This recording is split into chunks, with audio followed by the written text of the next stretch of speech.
प्रदेश के मुख्यमंत्री जी और आपके यहाँ इलाके में आना चाहें, आप बुलाना चाहें, तो उनको यहाँ बुलाने से पहले कितने दिन पहले तैयारियाँ करना शुरू कर देते हो? सड़कों को अच्छी बना देते हो, बिजली विभाग अच्छा कर देते हो, पांडाल एक भव्य बनाया जाता है, उनका स्टेज एक बहुत भव्य बनाया जाता है, यहाँ उनको बैठाला जाएगा, यहाँ नाश्ता कराया जाएगा और यहाँ उन पर मंच पर उनको बुलाया जाएगा, फिर मालाओं से उनसे कितना भव्य स्वागत करते हैं, कितनी सुंदरता हम उनके आगमन के लिए पहले महीनों पहले तैयारियां करते हैं। और देश का प्रधानमंत्री यहाँ आने लगे इस इलाके में तो कई महीने पहले तैयारियां शुरू हो जाएंगी। देश के प्रधानमंत्री आ रहे हैं। एक दुनिया में, एक पृथ्वी पर भी एक देश पे, देश के भी एक प्रांत पर शासन करने वाले के स्वागत के लिए, बुलाने के लिए कितनी तैयारियां करते हैं, आप समझ रहे हैं। और जो सारी सृष्टि का मालिक है, स्वामी है, सारी दुनिया का राजा है, स्वामी है, ज्ञानवान शक्ति महान है, उसे बुलाने के लिए, उसे पाने के लिए कितनी तैयारियां करनी पड़ेंगी, आप सब समझ रहे हैं। कितनी हमें अपने जीवन में सुंदरता लानी होगी। इसलिए हमें वास्तविक भगवान को पाने के लिए सुंदर बनना होगा। वो सुंदरता कैसे आएगी? और वैसे भी देखा जाए आमतौर पे तो हम अपने आप को दुनिया में सुंदर दिखाना चाहते ही हैं। जब कभी कोई विवाह शादी में, बड़े कार्यक्रमों, फंक्शनों में हम जाते हैं तो अपने घरों में कितना अपने को सजाते हैं। बड़े बड़े दर्पण लगे हुए हैं, अच्छे पैंट शर्ट पहनेंगे, क्रीम पाउडर लगाएंगे और बढ़िया साड़ियाँ माताएं पहनती हैं, गहने पहनती हैं, सज धस के हम जाते हैं कि जितने वहाँ लोग हैं उन सब में हम सुंदर दिखने लगे। तो आइए, ऐसी सुंदरता जो बिना वस्त्रों के, बिना गहनों के, बिना बाह्य प्रसाधनों के हमें प्राप्त हो जाए, वो सुंदरता हम अपने जीवन में धारण करें। उसके लिए वेद में एक मंत्र आता है, स्वस्ति पंथा मनुचरे सूर्य चंद्रमसा विव पुनर्गधता अघ्नता जानता संगमे मही। इस वेद मंत्र के द्वारा भगवान ने कहा है, मेरे पुत्र और पुत्रियों, स्वस्ति पंथा अनुचरे, कल्याणकारी मार्गों पर तुम चलो। स्वस्ति कहते हैं सुअस्ति, सुंदर होना, यानी जिन रास्तों पर चलकर हमारा जीवन सुंदर बनता है ऐसे रास्तों पर चलो, ऐसा भगवान ने इस मंत्र में प्रथम कहा है।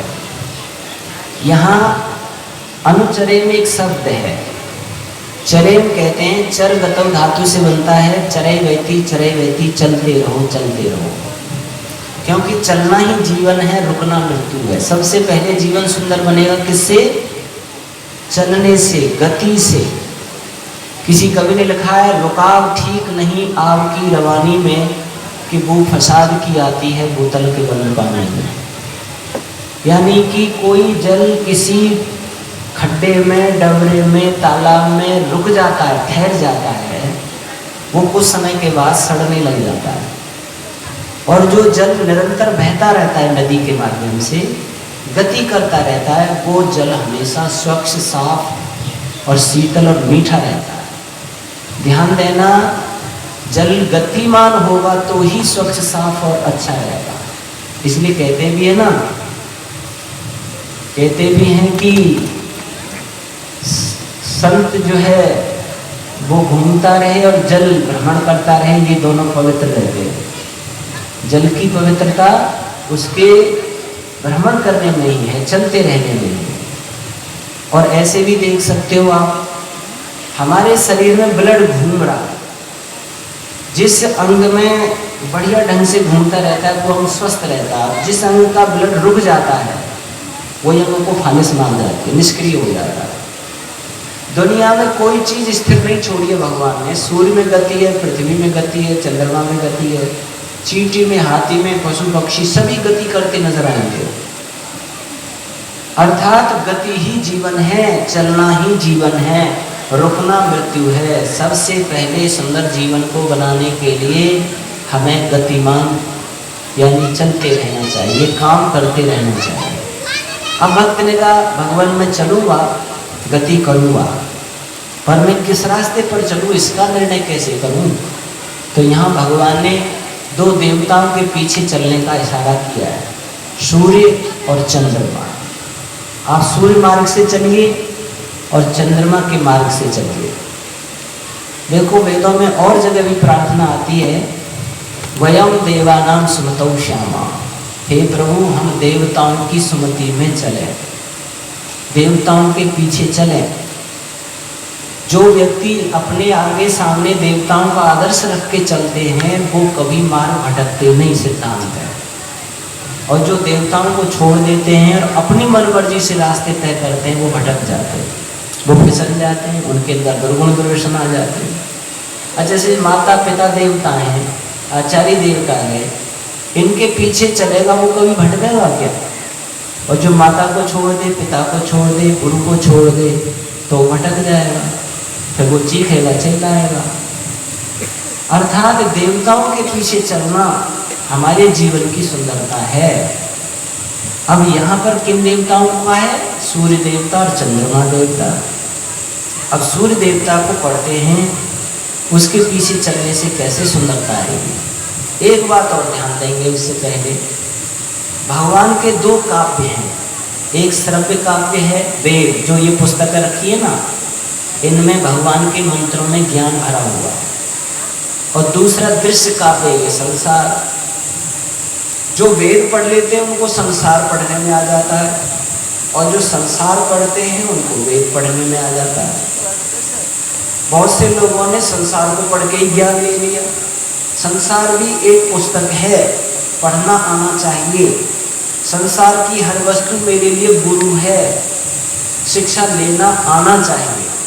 जैसे किसी ने एक बात लिखी है, फूलों से नित हंसना सीखो, भंवरों से नित गाना, फल से नदी डालियों से सीखो झुकना और झुकाना। किसी ने फूल को खिलते हुए देखा तो शिक्षा ले ली कि मैं भी हंसते मुस्कुराते फूल की तरह जीवन जीऊंगा, कितनी भी समस्या आएगी पर मैं मायूस नहीं होऊंगा, शोक में नहीं डूबूंगा। बहुत से लोग ऐसे होते हैं, हर समय 11,000 वोल्ट में चेहरा रहता है। एक व्यक्ति का मुंह लटका हुआ था मुझे, दूसरे मुझे क्या बात है भाई, कोई परेशानी है कि नहीं, तो कोई घर में परेशानी है कि नहीं, कोई और समस्या आ गई है कि ऐसा तो नहीं है, फिर तुम्हारा चेहरा ऐसे कैसे लटका हुआ है? तो बोला भगवान ने मेरी शक्ल ही ऐसी बनाई है, किन्हीं किन्हीं के चेहरे पर हमेशा कोई मुस्कुराहट और कोई खुशी नजर नहीं आती, हर समय ऐसे ही शोक में डूबे रहते हैं। किसी ने सीख लिया फूल से हंसना, किसी ने भंवरे से गुनगुनाना सीख लिया, किसी ने देखा एक वृक्ष पर कितने फल आए हुए हैं, फल इसका धन है, इसका ऐश्वर्य, और इतना धन पाकर के डालियां अहंकार में ऊपर नहीं हुई, फिर भी विनम्र हो गई, झुक गई। तो मैं भी जिंदगी में कितना भी विद्या धन बल मेरे पे बढ़ जाएगा, मैं अहंकार में नहीं आऊँगा, विनम्रता नहीं छोड़ूंगा, विनम्र ही बन करके रहूँगा। आप सीखिए, सीखना आना चाहिए, हर चीज़ हमें एक शिक्षा दे रही है। तो आइए यहाँ सूर्य से हमें क्या सीखना है। सबसे पहली बात,